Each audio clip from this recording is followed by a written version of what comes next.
বলতে গেলে শুরুতে আজকে ভালোই কাটছে। ফ্রেন্ডদের সাথে এসেছি। আরও সামনে দিন আছে। ২৬ তারিখ থেকে পুজো শুরু। তো আশা করি ভালোই কাটবে।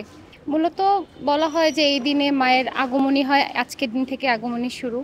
মা মহিষাসুরকে বধ করে ধরায় আসার জন্য যা করেছিল। তো এই তো মহালয়া এইটা নিয়েই আমাদের।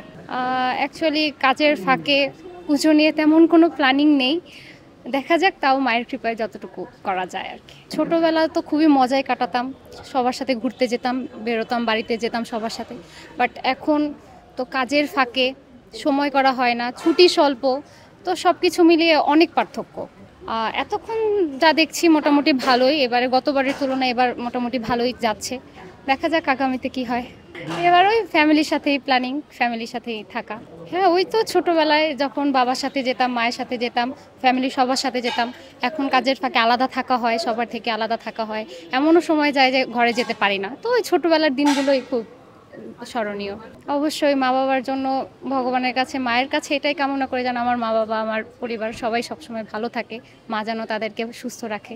মহালয়া বলতে হচ্ছে আমাদের হিন্দু ধর্মের হচ্ছে দেবীপক্ষের সূচনা, যেটা আমরা বুঝি আর কি। তো মানে এটা মাধ্যমেই হচ্ছে শারদীয় দুর্গোৎসব শুরু হয় আর কি।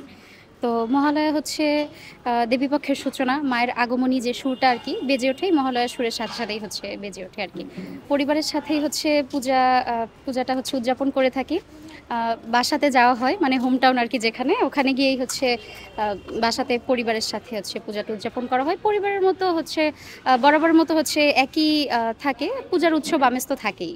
হ্যাঁ, অনেক পার্থক্য, কারণ হচ্ছে ছোটোবেলাতে হচ্ছে দেখা যায় অনেক জায়গা থেকে ড্রেস, পুজোর ড্রেস এগুলো লুকিয়ে রাখা থেকে শুরু করে তারপরে হচ্ছে কয়টা ড্রেস হলো, কারটা বেশি ভালো হলো, বা দেখা যায় ওই ছোটোবেলার হচ্ছে আমেজটা একটু আলাদাই থাকে সবসময়। বড় হওয়ার সাথে সাথে না কেমন যেন একটু হারিয়ে যায়, মানে প্রফেশন সব কিছু মিলিয়ে আর কি।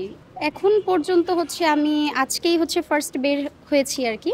তো এখানে এসে নিরাপত্তা আমার কাছে মনে হচ্ছে যে না, মানে এখন পর্যন্ত ঠিকঠাক আছে, জানি না সামনে কি হবে। তবে এখন পর্যন্ত মনে হচ্ছে এই নিরাপত্তা ব্যবস্থাটা যদি বহাল থাকে তাহলে হয়তো আমরা খুব সুন্দরভাবে এবারে পূজাটা উদযাপন করতে পারবো। হ্যাঁ, ছোটবেলায় তো একটা আমেজ ছিল পূজার, যে পূজা আসলে পূজার একটা আনন্দ ছিল অন্যরকম, শপিং করা সব কিছু নিয়েই একটু মানে আনন্দ ছিল। হ্যাঁ, বেসিক্যালি পূজা তো সবসময় আনন্দের। ছোটোবেলায় বাবা মার হাত ধরে আমি যেতাম, এখন আমার হাত ধরে আমার সন্তান আসে। হ্যাঁ, এইটা এক বিশেষ অনুভূতি আর কি।